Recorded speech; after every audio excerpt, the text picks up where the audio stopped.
Hoy hablaremos sobre Dios y la creación. Recordemos que esta semana estamos hablando sobre conocer a Dios y es importante para entablar una relación profunda con Dios, conocer lo que la Biblia enseña acerca de Dios. Después de todo, y lo leímos al principio de esta semana, lo que el mundo necesita es una revelación más plena del carácter de Dios. ¿Y cómo vamos nosotros a ser instrumentos en las manos de Dios para revelar su carácter al mundo si no le conocemos?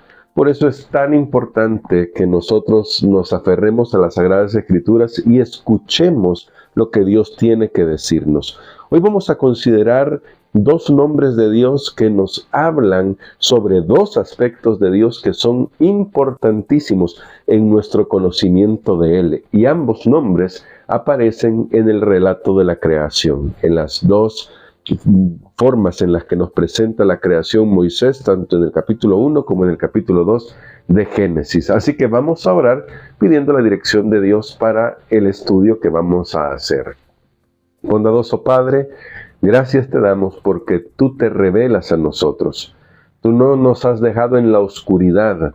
Aun cuando el enemigo ha intentado manchar tu carácter, tú te manifiestas a nosotros y te revelas a nosotros en tu palabra. Por eso imploramos que nos ayudes a escuchar tu voz en el nombre de Jesús. Amén. Dentro de lo que hemos dicho durante esta semana, hablando sobre conocer a nuestro Dios, y hablando de su santidad y de su amor, de tener una perspectiva más clara respecto a Dios, debido a que Satanás ha intentado manchar, y lo ha hecho en la mente de muchos, el carácter de Dios, necesitamos saber dos cosas que nos dicen los dos nombres de Dios que aparecen aquí en Génesis capítulo 1 y capítulo 2. En estos relatos paralelos, y los llamamos paralelos porque mientras que el capítulo 1 se concentra en algunos aspectos sobre la obra creadora de Dios, el capítulo 2 lo va a hacer en otros aspectos relacionados con los nombres que ahí predominan. Es importante recordar que estamos hablando de un conjunto. No son paralelos en el sentido de que uno excluya al otro, son paralelos justamente porque se complementan para darnos un mejor cuadro de nuestro Dios.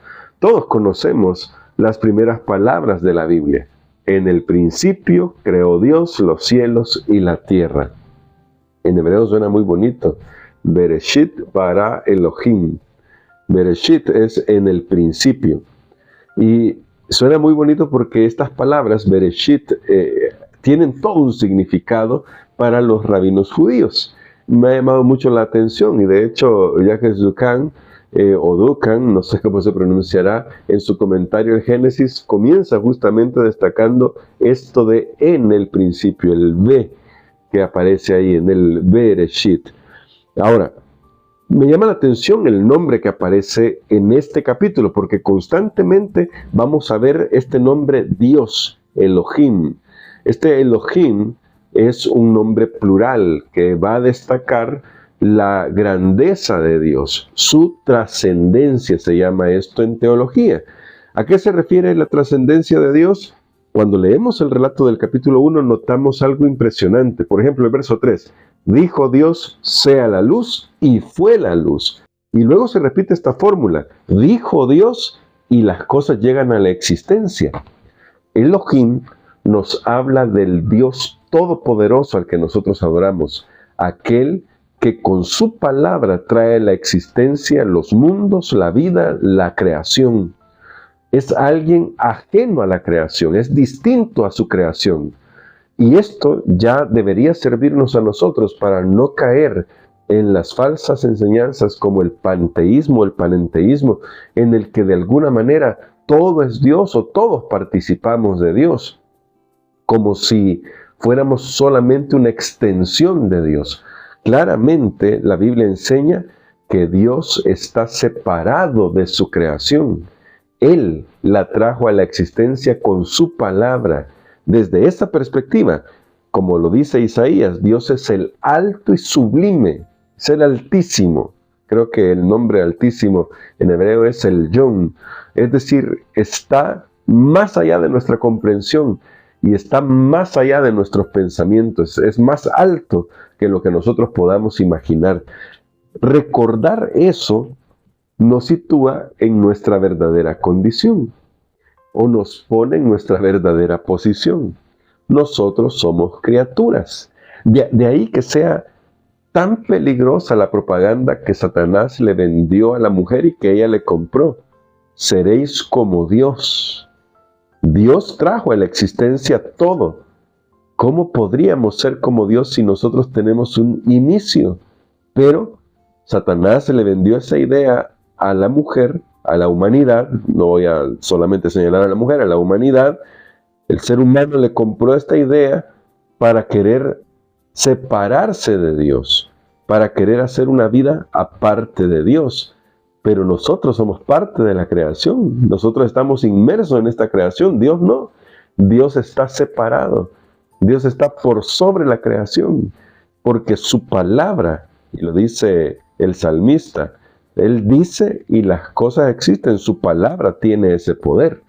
Así que Moisés en el capítulo 1 nos pinta este cuadro de la magnificencia de Dios, de cuán grande es Él y de cómo Él está por sobre toda la creación, en todo el universo. Ahora, lo interesante es que en el capítulo 2, Moisés hace un cambio.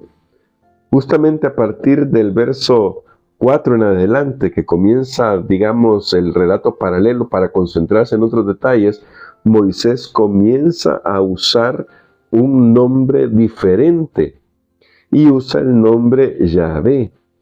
Dice, por ejemplo, el verso 5, aún no había ninguna planta en el campo sobre la tierra, ni había nacido ninguna hierba del campo, porque Jehová Dios todavía no había hecho llover sobre la tierra, ni había hombre para que labrara la tierra. Solamente quiero hacer una aclaración aquí. La palabra Jehová no es la más afortunada, tiene una larga historia, pero para nuestro propósito vamos a entender que lo más cercano, que no es perfecto y que seguramente ni siquiera es totalmente confiable, es que el nombre de Dios se pronunciara Yahvé. Es un poquito más aspirado, un Yahvé, más o menos así. Yo no soy un experto rabino o judío, ¿no?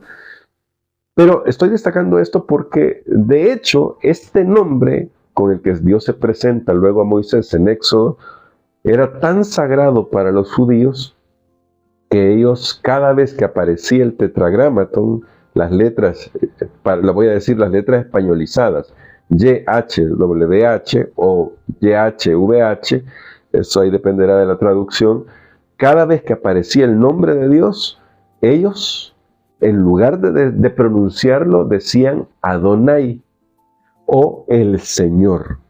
Por eso hay traducciones que en español dicen el Señor Dios o Señor Dios, en lugar de decir Jehová Dios, porque la mejor traducción, si seguimos la práctica rabínica, sería el Señor o Señor, cada vez que aparece ese nombre.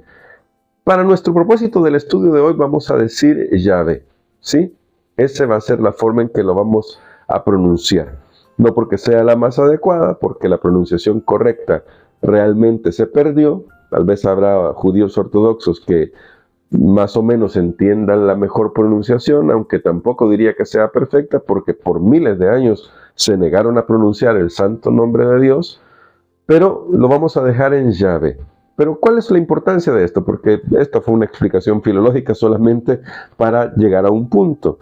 La importancia de este hecho es que cuando notamos la forma en que narra la creación Moisés en el capítulo 2, vemos a un Dios que se acerca, porque noten que aquí habla sobre cómo Jehová Dios todavía no había hecho llover sobre la tierra. Es decir, Dios, Jehová Dios, Yahvé, dijimos que así lo vamos a pronunciar, Yahvé Dios, no está todavía haciendo que llueva y no está haciendo algunas cosas, porque tiene sus mecanismos. Ahí lo dice el verso 6, pero el verso 7 es paradigmático para el nombre de Dios aquí. Dice, entonces Yahvé, Dios, formó al hombre del polvo de la tierra, sopló en su nariz aliento de vida, y fue el hombre un ser viviente. ¿Qué imagen te muestra esto? Mientras que en el capítulo 1 notamos que Dios habla y las cosas llegan a la existencia, en el capítulo 2 vemos a Dios arrodillarse para darle forma con sus propias manos a ese primer muñeco de barro al que se acerca tanto que le sopla en su nariz el aliento de la vida. Es decir, Yahvé es el nombre con el que Dios se relaciona con su creación, mientras que Elohim es el nombre del Dios trascendente todopoderoso. Yahvé o Yahvé Elohim es el nombre del Dios del pacto, el Dios relacional, es el Dios que quiere estar cerca. Elohim, Dios trascendente; Yahvé, Dios inmanente, es decir, Dios con nosotros. De eso hablaremos un poco más el día de mañana. Pero es importante esto porque en el capítulo 2 vamos a notar interacción con los seres humanos. Y aquí voy a decir esto, en el capítulo 3, cuando el ser humano peca, es Jehová Dios, Yahvé Dios, Yahvé Elohim, el que se acerca. Y esto es una buena noticia, porque desde ahí Moisés ya nos deja claro que Yahvé no nos ha dejado solos. Él no ha roto el pacto. Nosotros hemos roto el pacto. Adán y Eva rompieron el pacto, pero Dios no. Y por eso se acerca como Yahvé Elohim. Qué hermosa lección esto.